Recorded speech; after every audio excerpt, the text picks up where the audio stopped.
Assalamualaikum warahmatullahi wabarakatuh.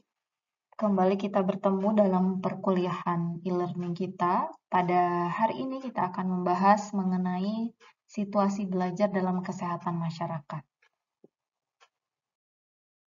Sebelum kita mempelajari lebih jauh mengenai konsep belajar yang dikaitkan dengan pemberdayaan masyarakat, maka kita perlu mengetahui terlebih dahulu mengenai dasar-dasar konsep belajar itu sendiri. Yang pertama, belajar merupakan suatu proses untuk memperoleh keterampilan hidup bermasyarakat.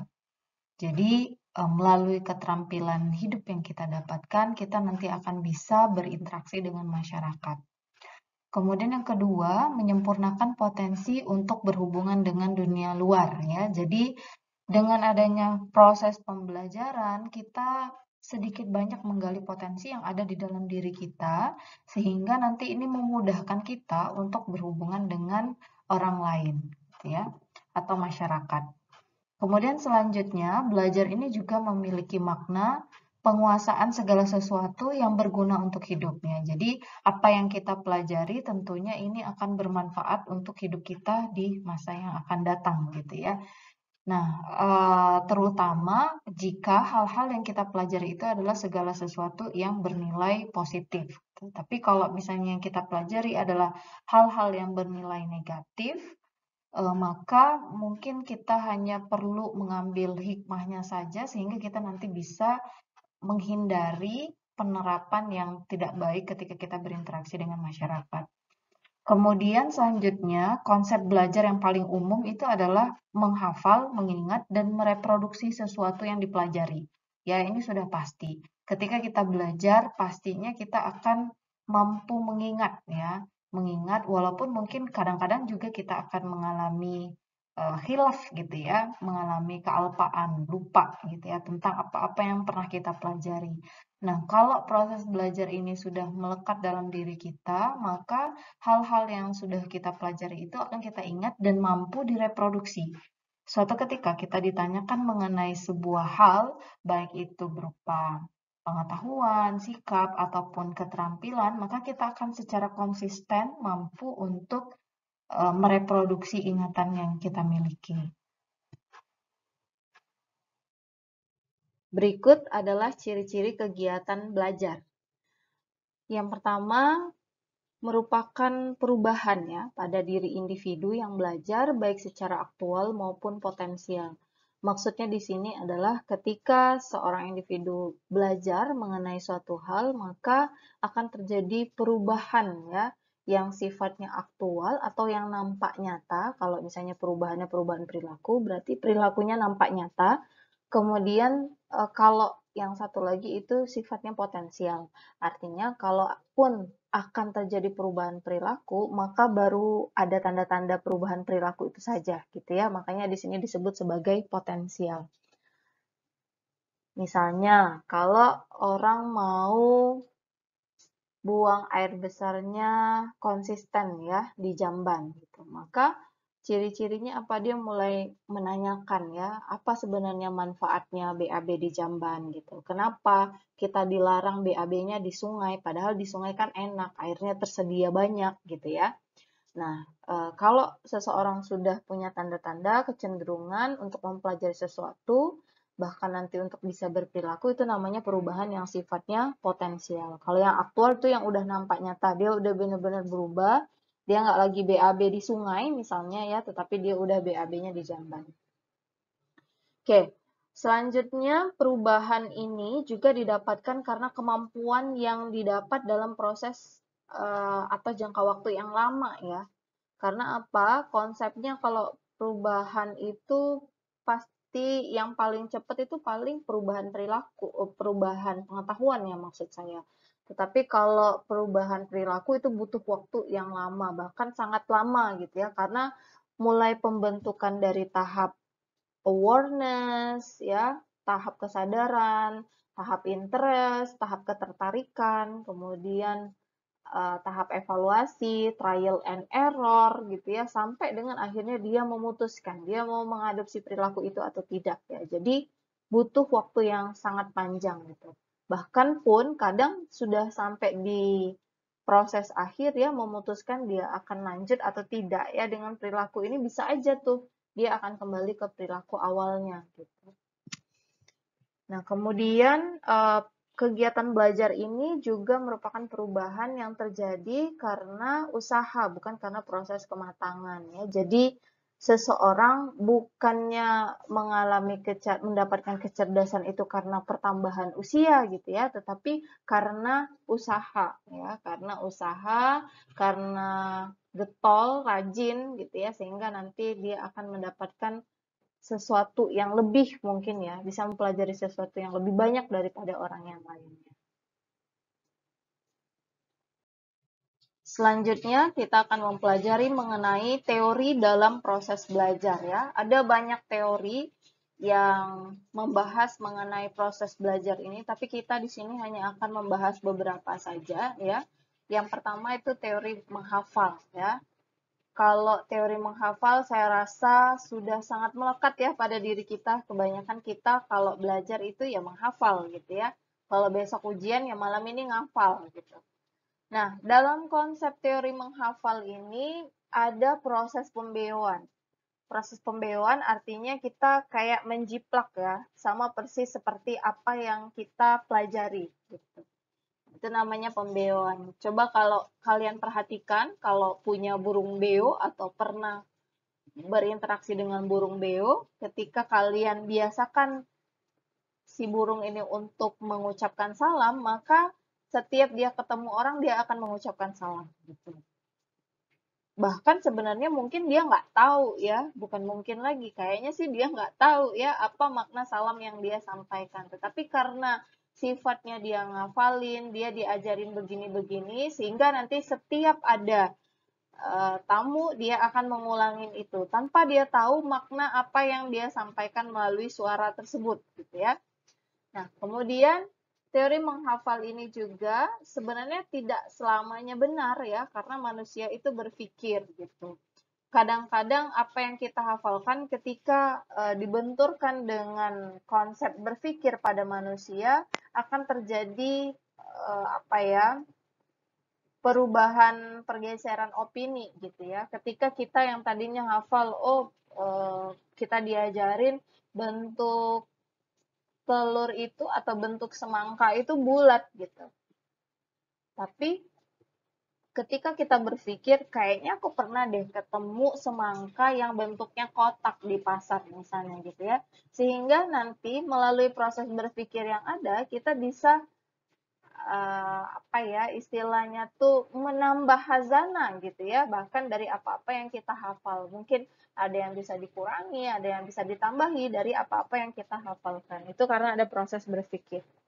Kemudian memungkinkan terjadinya hal-hal baru yang bermanfaat pada individu ya. Jadi tadi ya, bisa aja sih kita mulai belajarnya dari menghafal gitu. Tetapi lama-kelamaan ketika kita menghafalkan, kemudian kita berpikir, kita mencerna ya, mempelajari apa yang tadinya kita hafalkan, kita ambil hikmahnya, mudah-mudahan itu bisa bermanfaat ya, nggak hanya bagi diri kita, individu, tetapi juga bisa bermanfaat bagi orang lain. Selanjutnya ada teori mental disiplin. Jadi menurut teori ini, fungsi belajar itu sebenarnya untuk mendisiplinkan mental ya. Jadi mental kita yang tadinya males gitu ya, ketika kita belajar maka lebih disiplin ya, jadi mentalnya lebih disiplin. Oh, kita harus dapat sesuatu dari apa yang kita pelajari gitu ya. Disiplin ini diperoleh dari latihan yang terus-menerus secara kontinu ya, berencana dan teratur. Jadi begitu juga nanti kalau kita kaitkan dengan konsep perubahan perilaku. Tentunya nggak bisa simsalabim kayak kita membalikkan kedua telapak tangan ya, punggung tangan dan telapak tangan. Tetapi harus melalui proses latihan yang terus-menerus.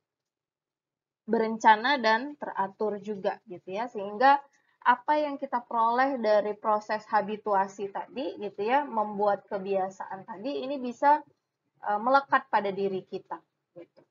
Kemudian manusia itu sebenarnya dia punya daya pikir ya, daya pikir, daya fantasi, daya tangkap, daya ingat, daya mengamati, dan daya-daya lainnya. ya. Nah, dari kepemilikan daya kita ini, disinilah kita nanti prosesnya kita belajar. Belajar sesungguhnya tidak hanya yang kita pelajari pertama tadi, nggak hanya sekedar menghafal, tetapi di situ ada proses berpikir, mungkin kita memprediksi gitu ya, mungkin kita akan menganalisis, mensintesis, dan seterusnya. Kemudian, hal ini juga diperkuat, dikembangkan, dan dipertajam melalui latihan-latihan. Jadi memang untuk mendisiplinkan mental kita dalam belajar itu memang perlu latihan-latihan ya. Dan ada 2 faktor latihan yang sebenarnya ini nanti akan meningkatkan kemampuan kita dalam menyerap informasi gitu ya, menyerap informasi atau menyerap ilmu baru. Yang pertama adalah proses asah otak. Jadi bukan hanya tadi sekedar menghafal, tetapi apa yang kita pelajari itu kayak didiskusikan misalnya ya dengan orang lain. Kemudian mungkin kita juga bisa searching melalui internet, baca buku, atau dari sumber-sumber lainnya yang itu nanti akan mengasah otak kita untuk berkembang gitu ya, berkembang, mengembangkan ide yang kita dapatkan dari sebuah informasi dan akhirnya nanti kita akan memiliki pemahaman yang lebih luas. Dan selanjutnya yang paling penting juga itu adalah proses transfer. Ya, jadi kalau kita punya ilmu, ketika kita transfer dengan orang lain, kalau dalam agama Islam kan ketika kita bersedekah, maka sebenarnya harta kita tuh nggak berkurang gitu ya, tetapi justru nanti akan bertambah. Begitu juga kalau kita punya ilmu gitu ya, ketika kita transfer, kita sampaikan kepada orang lain, maka dia nggak akan berkurang gitu. Nggak akan jadi karena kita bagi ilmu kita akan jadi bodoh gitu. Enggak, tetapi ketika kita transfer justru nanti akan semakin memperkuat ketajaman ingatan kita gitu. Jadi penting ini ya, selain kita mengasah otak kita, kita kasih juga gitu ya. Jadi input dan output istilahnya. Selanjutnya adalah teori asosiasi dari John Locke and Herbert, di mana asosiasi di sini dianggap sebagai upaya untuk mengambil tanggapan-tanggapan dan menggabung-gabungkan tanggapan tersebut dengan jalan mengulang-ulang. Ya, jadi ketika kita mempelajari suatu hal, kita anggap itu kita mengambil sebuah tanggapan, gitu ya. Kita belajar hal lain, kita ngambil lagi sebuah tanggapan. Lalu kita gabungkan tanggapan-tanggapan atau hal-hal yang sudah kita pelajari sebelumnya dengan jalan mengulang-ulang, ya.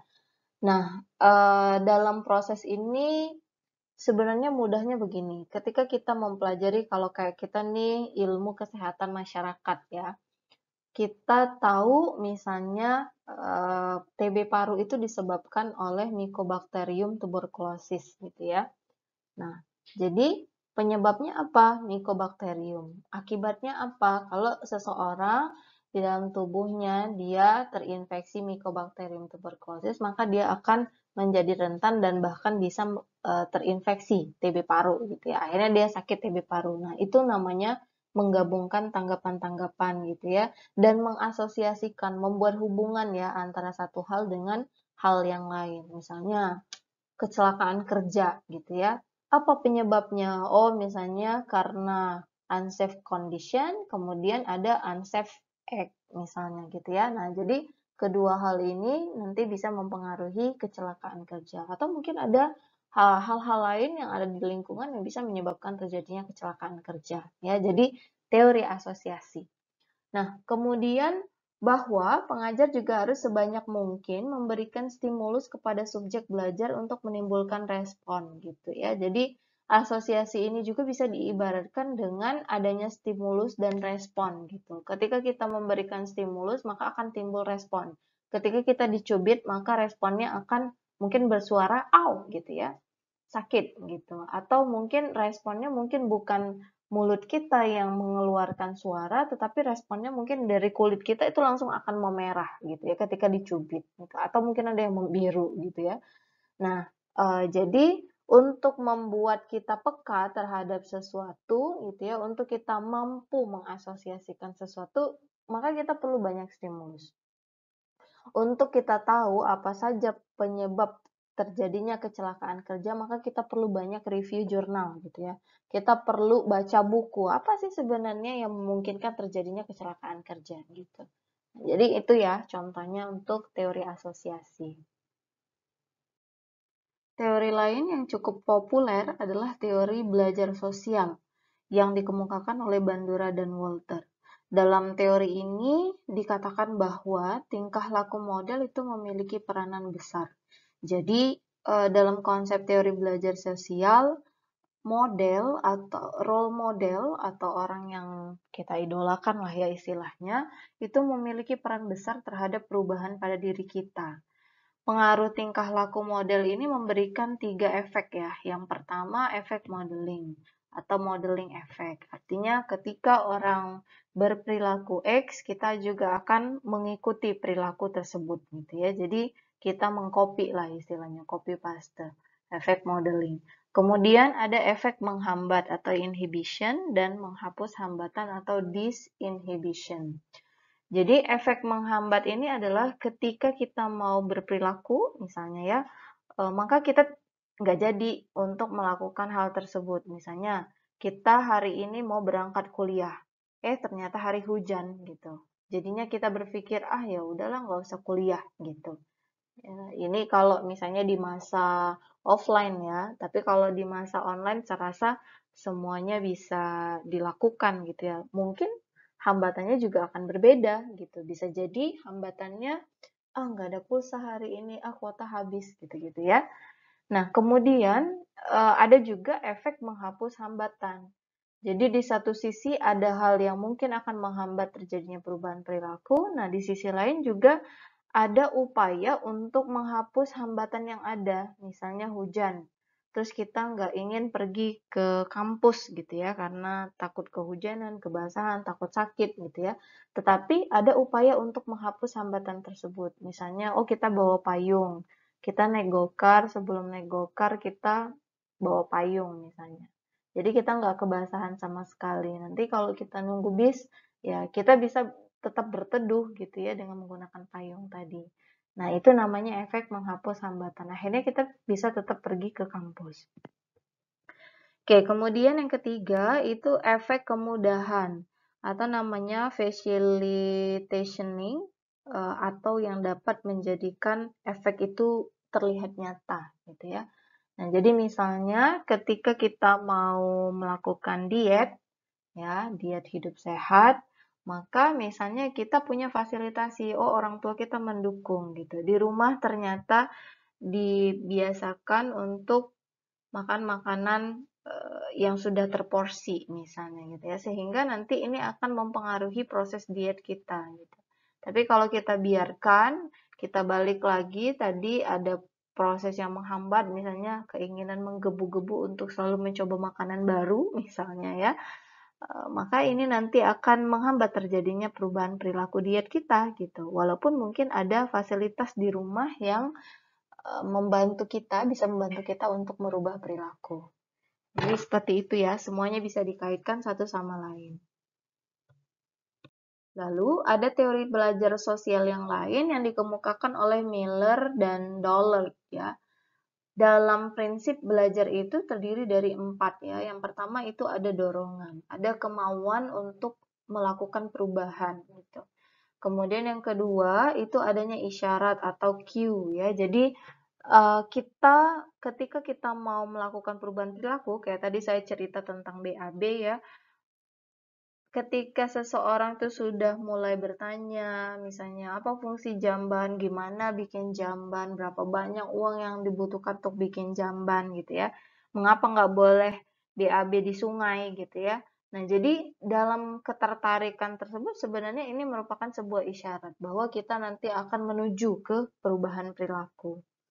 Kemudian yang ketiga itu ada tingkah laku balas ya, atau yang disebut respon ya. Ketika kita ketika kita dicubit misalnya ya, perasaan kita sakit kan dicubit, kemudian kulit kita juga mungkin akan memerah. Maka respon kita mungkin akan mengeluarkan suara gitu ya, atau bisa jadi responnya juga adalah balik mencubit gitu ya.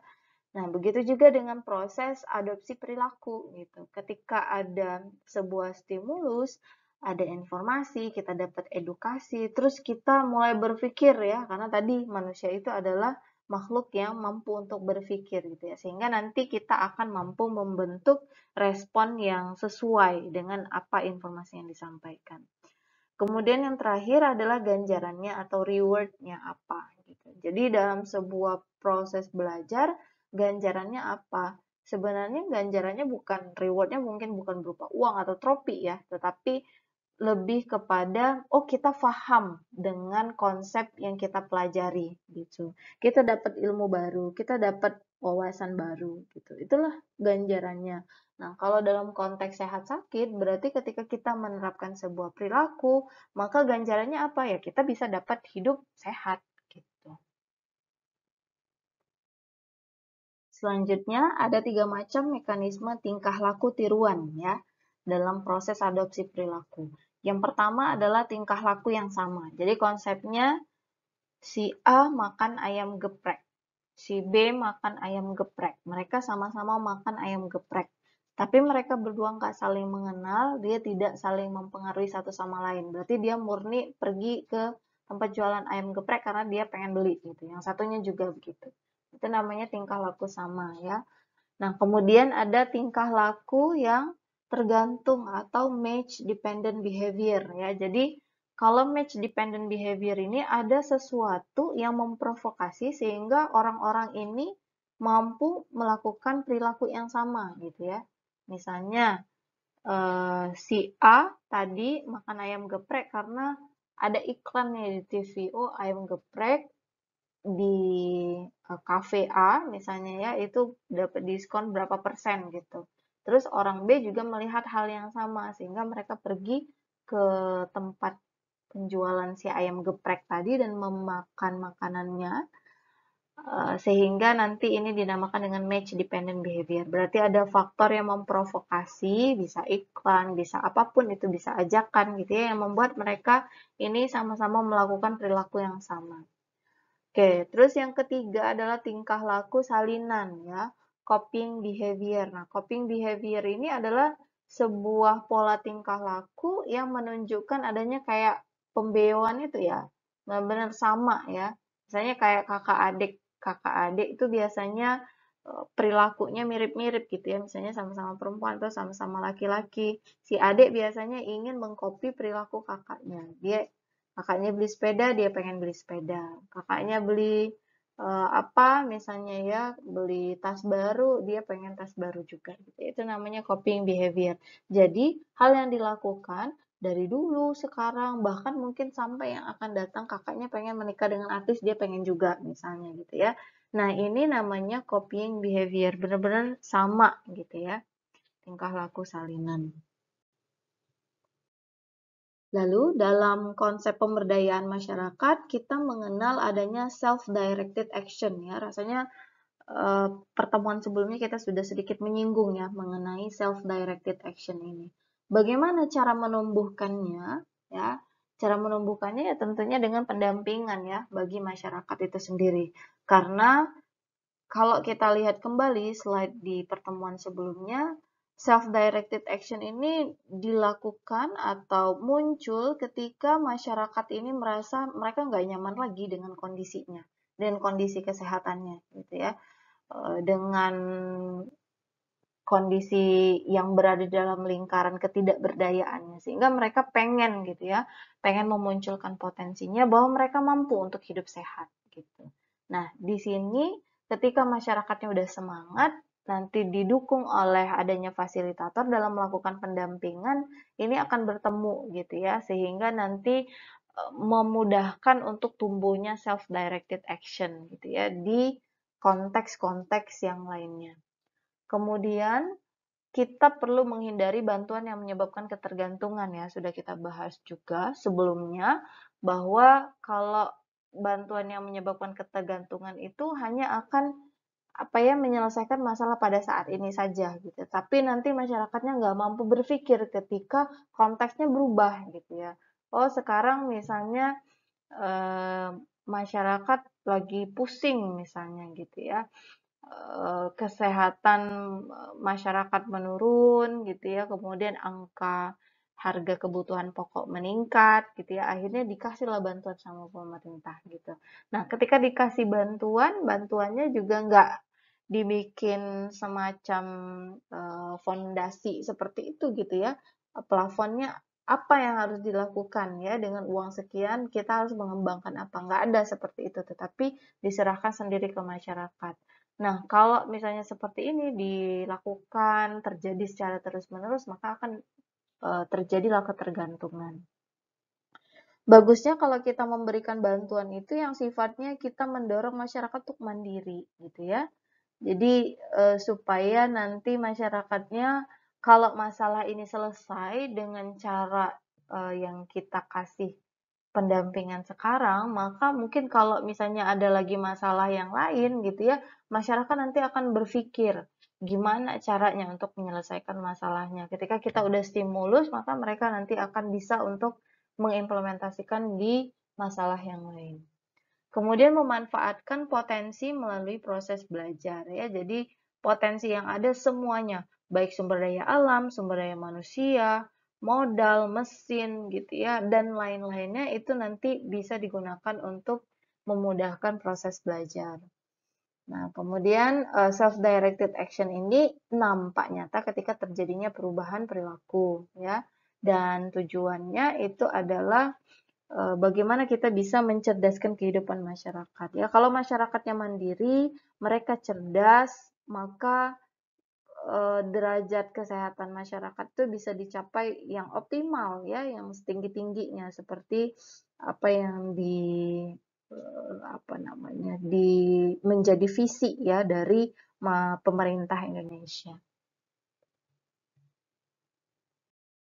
Baik, nah sekarang kita akan mempelajari mengenai situasi belajar yang terjadi di masyarakat.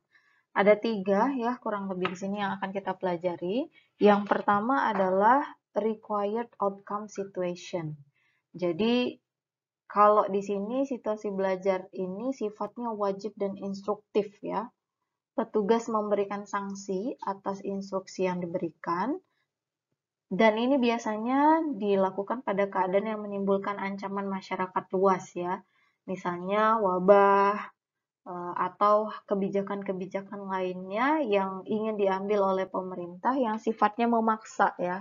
Required itu artinya memaksa ya, sehingga setiap orang wajib melaksanakannya dan kalau nggak dilaksanakan maka dia akan mendapatkan sanksi gitu. Kayak pada awal-awal corona dulu ya, sebenarnya sampai sekarang sih pemerintah tuh mewajibkan ya untuk kita tidak melepaskan masker, artinya wajib memakai masker, wajib mencuci tangan ya, kemudian wajib menjaga jarak dan lain-lainnya. Nah, itu required. Kemudian yang kedua adalah recommended outcome situation. Jadi ini adalah bentuknya berupa pemberian saran ya atau alternatif. Dia lebih ke pilihan atau opsi ya. Kita mau ambil silahkan, nggak ambil juga silahkan gitu. Jadi anjuran yang terjadi atau yang diberikan kepada masyarakat, tidak ada sanksi dan petugas sebagai narasumber ya. Jadi lebih ke kayak fasilitator ini hanya petugas yang mensosialisasikan sesuatu ya, nanti kita itu nggak wajib untuk menerapkan apa yang disampaikan. Kalau dilaksanakan syukur alhamdulillah, kalau enggak ya nggak masalah gitu ya, nggak diberikan hukuman juga. Contohnya misalnya upaya perbaikan gizi. Nah, kayak sekarang nih upaya perbaikan gizinya itu misalnya untuk pencegahan stunting ya. Stunting menjadi masalah atau isu yang sangat penting kita kaji dewasa ini karena rasanya setiap lini nggak ada yang nggak membicarakan mengenai stunting ya. Baik itu dibahas dari sisi gizinya, dari sisi counselingnya, dari sisi promosi kesehatannya gitu ya. Nah, ketika masyarakat didampingi, kemudian diberikan informasi mengenai bagaimana upaya perbaikan gizi, selanjutnya yang menerapkan kan sebenarnya masyarakat ya. Kalau dia mau menerapkan silahkan, kalau enggak ya nanti akibatnya akan terlihat pada kesehatan anak bayi balitanya. Kemudian bisa juga kita lihat pada contoh kebijakan KB ya. Kalau KB kan itu slogannya 2 anak lebih baik ya. Nah, jadi kalau kadang-kadang juga bisa diplesetin orang-orang ya, 2 anak lebih ya, lebih dari 2 anak itu boleh atau baik gitu ya. Atau kalau kita tuh konsepnya banyak anak banyak rezeki. Nah, itu kebijakan KB kan nggak ada sanksinya ya. Jadi siapa yang mau menerapkan, ya itu bagus gitu ya. Tapi kalau misalnya yang masih menganut ya tadi banyak anak banyak rezeki atau prinsip lainnya, ya nggak masalah juga, nggak akan diberikan sanksi juga gitu. Oke. Selanjutnya yang ketiga adalah self-directed action atau yang disebut sebagai kemandirian ya. Di mana masyarakat ini mampu menetapkan aktivitasnya yang dianggap baik. Jadi dari proses belajar yang udah dia terapkan tadi, mereka ini nanti akhirnya mampu memetik pelajarannya, kemudian nanti bisa menerapkan aktivitasnya yang dianggap baik. Kemudian yang kedua, tingkat pendidikan dan status sosial. Jadi self-directed action ini bisa meningkatkan tingkat pendidikan masyarakat dan meningkatkan status sosialnya juga gitu ya. Kalau dia udah mandiri, untuk bisa mendapatkan status sehatnya gitu ya, untuk berupaya untuk mencegah terjadinya penyakit dan lain-lain, maka nanti bisa berdampak juga ya bagi pendidikannya. Bisa pendidikan formal mungkin anak-anaknya gitu ya, ataupun pendidikan informal gitu ya, sehingga dia akan lebih suka kalau adanya sosialisasi, oh ada penyuluhan dia akan datang gitu. Nah, kemudian ketika masyarakatnya mampu produktif ya karena dia sehat, maka nanti bisa juga meningkatkan status sosialnya. Kemudian peran petugas bersifat konsultatif ya. Jadi kalaupun di sini ada pendamping atau fasilitator yang mendampingi dalam proses pemberdayaan masyarakat, mereka sifatnya hanya konsultatif gitu ya, bukan orang yang sifatnya mengatur ya, maha tahu gitu ya untuk memecahkan masalah masyarakat, tapi sifatnya lebih ke konsultatif. Artinya masyarakat bersama dengan pendamping ini sama-sama mengkomunikasikan masalahnya apa yang ada terjadi di masyarakat, kemudian nanti mereka akan mencoba mencari alternatifnya sesuai dengan kondisi lokal. Kemudian kalau kita lihat di sini self-directed action ini lebih ke arahnya pendekatan non-direktif ya, atau pendekatan pemberdayaan masyarakat. Tetapi kalau kita lihat yang sebelumnya tadi, kalau yang pertama required itu lebih ke pendekatan direktif karena dia ada instruksi. Nah, selanjutnya ada proses fasilitasi dan pendampingan ya. Jadi dalam sebuah pemberdayaan masyarakat itu mutlak harus ada fasilitasi dan pendampingan. Nggak mungkin masyarakat itu akan berdaya, akan keluar dari lingkaran ketidakberdayaannya ketika tidak didampingi, tidak difasilitasi oleh bisa petugas kesehatan, bisa dari pemerintah, LSM, swasta, dan lain-lain. Nah, di sini bentuk fasilitasinya itu bisa berupa dukungan tenaga dan metodologi dalam pembangunan kesehatan, ya, bisa bantuan teknis juga. Kemudian tenaga fasilitatornya memiliki kemampuan transfer pengetahuan, berperan membentuk sikap dan perilaku kesehatan masyarakat. Nah, jadi fasilitatornya karena memang sudah berpengalaman gitu ya, maka dalam prosesnya hendaknya dia mampu untuk mentransfer pengetahuan tersebut ya, bisa melatih masyarakat, membentuk sikap dan perilaku masyarakat juga. Gitu. Biasanya fasilitator itu sudah dilatih terlebih dahulu sehingga ketika ketemu dengan kondisi masyarakat X, mereka itu bisa menyesuaikan diri dan bisa beradaptasi dengan kondisi masyarakat itu bagaimana sih proses transfer pengetahuannya. Karena mungkin beda ya antara masyarakat yang satu dengan masyarakat yang lain dalam proses pentransferan knowledge, attitude maupun behavior tersebut gitu. Karena masing-masing punya budayanya sendiri, punya kebiasaannya sendiri gitu ya, punya rule dalam hidup bermasyarakatnya sendiri sehingga pendekatan yang digunakan juga harus berbeda ya, sesuaikan dengan konteks lokal. Kemudian pendamping atau fasilitator dibekali dengan latihan. Ya tadi ya, sebelum kita terjun, sebelum kita mendampingi masyarakat, kita dulu dong yang harus didampingi. Sebelum kita mencerdaskan masyarakat, fasilitatornya dulu yang dicerdaskan. Jadi mereka juga disebut sebagai fasilitator terlatih ya biasanya. Nah, selanjutnya ada beberapa bentuk kegiatan pendampingan. Yang pertama adalah pendampingan lokal. Nah, konteksnya pendampingan lokal ini menggunakan tenaga lokal atau setempat, misalnya tokoh masyarakat. Jadi dia lebih ke pemanfaatan SDM lokal ya. Bisa misalnya kalau kita mau membuat atau mengaktifkan kembali posyandu selama masa pandemi Covid, ya berarti tenaga lokal yang kita akan dampingi itu adalah kadernya, kader kesehatannya. Bisa juga bidan desanya. Ya. Kemudian ada pendampingan teknis. Nah, pendampingan teknis ini misalnya tenaga penyuluh dari departemen tertentu, misalnya bisa departemen kesehatan, departemen pertanian ya atau dinas pertanian yang nantinya akan memberikan bimbingan teknis kepada masyarakat untuk mengatasi masalahnya. Misalnya kalau masalahnya itu mengenai air bersih, maka tenaga penyuluhnya bisa dari Kesling ya, tenaga Kesling.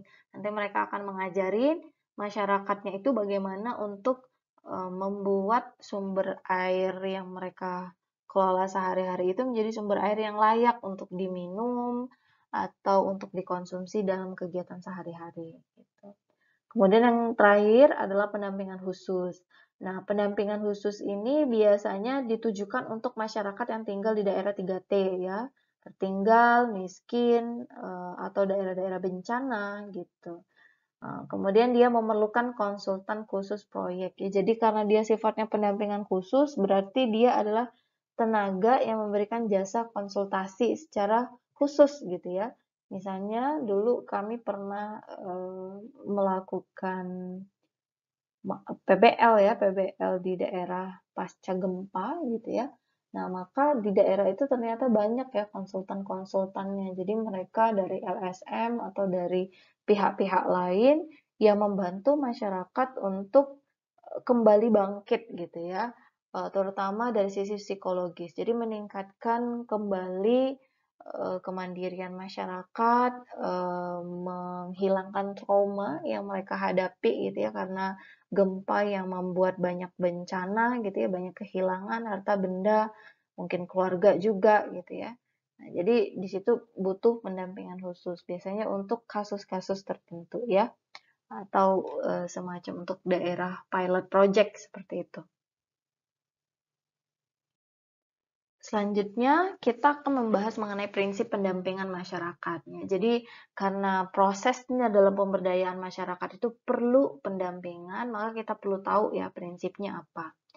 Yang pertama adalah partisipasi dari masyarakat. Ya, pasti ya ketika kita bicara tentang pemberdayaan masyarakat, kalau masyarakatnya sendiri nggak terlibat, maka itu bukan sebuah pemberdayaan, gitu ya.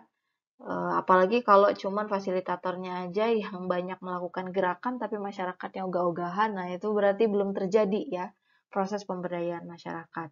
Fungsinya adalah untuk meningkatkan kemandirian masyarakat, menyatukan masyarakat dan membentuk opini umum ya. Kemudian sifatnya berlangsung dinamis atau yang selalu berkembang dari hari ke hari ya, dari waktu ke waktu. Selalu mengalami perubahan juga ya partisipasi ini. Bisa jadi di awal yang berpartisipasi mungkin cuma tokoh-tokoh masyarakatnya aja, lalu kemudian dari tokoh masyarakat ini dia berperan sebagai role model, lalu masyarakat meniru apa yang mereka kerjakan, apa yang mereka lakukan berdasarkan dari apa yang diberikan oleh pendamping di masyarakat. Kemudian pengembangan kapasitas masyarakat ya. Jadi dalam partisipasi masyarakat ini tentu kita akan mendapatkan kapasitas masyarakat yang semakin meningkat gitu. Kapasitas di sini maksudnya kemampuan ya. Masyarakat akan semakin mampu untuk mencegah dari kesakitan gitu ya, kemudian mengatasi permasalahan-permasalahan yang mereka hadapi sehingga proses untuk mencapai derajat hidup sehat itu semakin lancar. Nah, kemudian prinsip yang kedua itu adalah berbasis nilai dan moral. Tentu saja kalau kita melakukan pemberdayaan masyarakat, kita harus mematuhi ya kaidah-kaidah, nilai-nilai moral yang ada di masyarakat. Gimana Bu, kalau ternyata nilai atau moral yang ada di masyarakat itu nggak sebagaimana mestinya, artinya menyimpang gitu ya.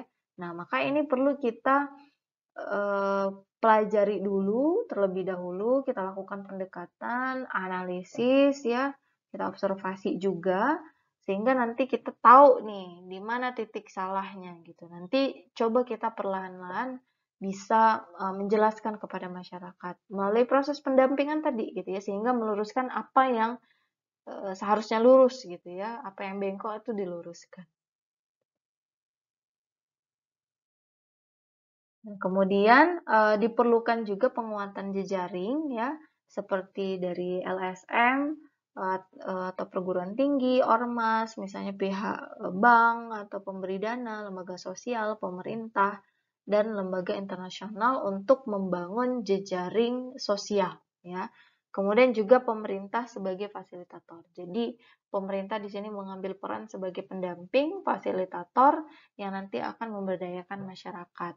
Dan bisa juga sih sebenarnya perwakilan dari pemerintah. Kalau pemerintah pusat kan jauh banget ya, nggak mungkin orang dari Jakarta jauh banget datang ke dusun di Ogan Ilir misalnya untuk memberdayakan masyarakat. Tetapi biasanya pemerintah pusat itu kan punya perwakilan ya di tingkat daerah. Ada dinas kesehatan kabupaten misalnya ya, ada dinas kesehatan kota, ada provinsi. Nah, itu yang nanti akan menjadi perpanjangan tangan pemerintah pusat sebagai fasilitator di daerah.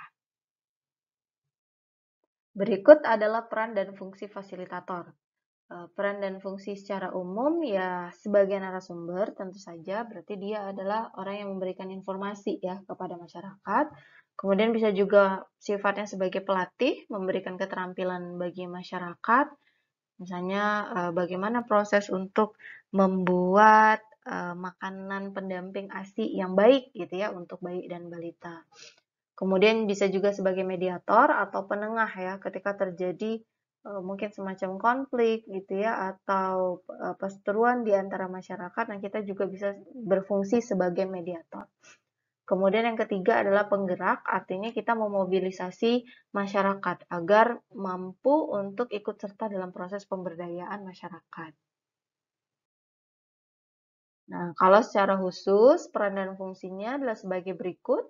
Yang pertama, menggali potensi dan kebutuhan masyarakat. Ya, jadi kita perlu mengobservasi ya untuk mendapatkan mengetahui potensi dan kebutuhan di masyarakat. Sebenarnya mereka butuhnya apa gitu. Jangan sampai nanti kita datang dengan ide kita, terus kita memberikan sesuatu yang sebenarnya itu masyarakat udah paham. Itu bukan masalah di masyarakatnya. Jadi ini dulu yang kita perlu pahami dalam konsep sebagai fasilitator. Kemudian kita memecahkan masalah masyarakat bersama-sama ya sifatnya karena kita adalah partner dari masyarakat. Kemudian memposisikan peran kita, perannya setara ya, bukannya kedudukan kita lebih tinggi dari masyarakat atau sebaliknya, tetapi kita perannya adalah peran partner ya, sehingga nanti masyarakat tuh akan lebih nyaman ketika dia ikut serta dalam pemberdayaan masyarakat. Kemudian seorang fasilitator juga perlu untuk mengajak masyarakat untuk berpikir ya, bagaimana untuk memecahkan masalah yang lain dengan konsep yang sama, atau juga menemukan konsep untuk pemecahan masalah yang lainnya. Kemudian juga memberikan kepercayaan kepada masyarakat, artinya kita harus percaya bahwa masyarakat itu mampu untuk berubah, gitu ya. Jangan sampai kita terintimidasi atau punya frame berpikir bahwa masyarakat ini nggak mungkin berubah, gitu ya, nggak mungkin seperti itu. Maka kita harus memberikan kepercayaan, memberikan peluang ya kepada masyarakat agar mereka mampu menunjukkan kemampuannya. Kemudian kemandirian dan pengambilan keputusan ya. Jadi kita membentuk masyarakat yang mandiri dan yang mampu untuk mengambil keputusan ketika mereka menghadapi sesuatu ya. Apalagi kalau sesuatunya itu adalah masalah kesehatan.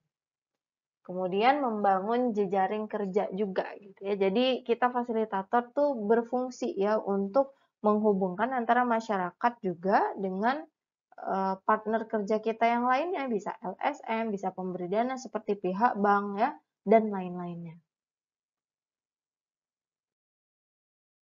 Nah, PR-nya adalah gimana sih cara meningkatkan partisipasi masyarakat? Karena memang ketika kita sudah berbicara tentang masyarakat, kadang-kadang partisipasi itu hanya mudah diucapkan di bibir ya, tetapi untuk menggalang partisipasi masyarakat itu cukup sulit gitu. Hal apa yang perlu kita lakukan? Yang pertama adalah perbanyak interaksi ya. Perbanyak interaksi antara kita dan masyarakat.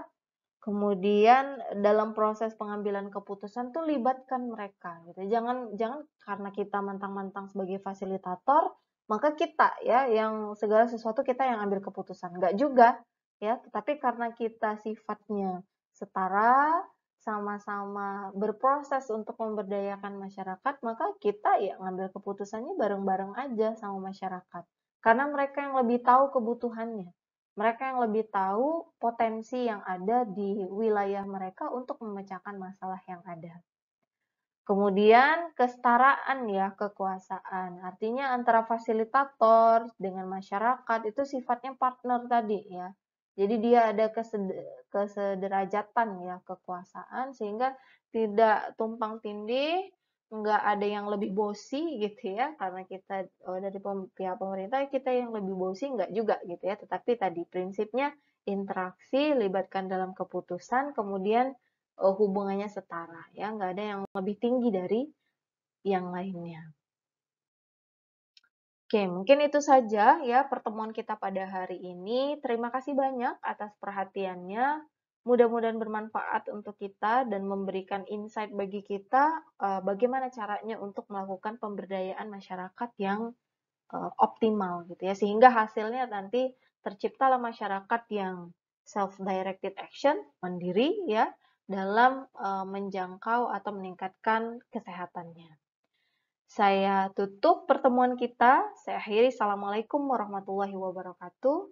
Salam sejahtera, salam sehat bagi kita semua.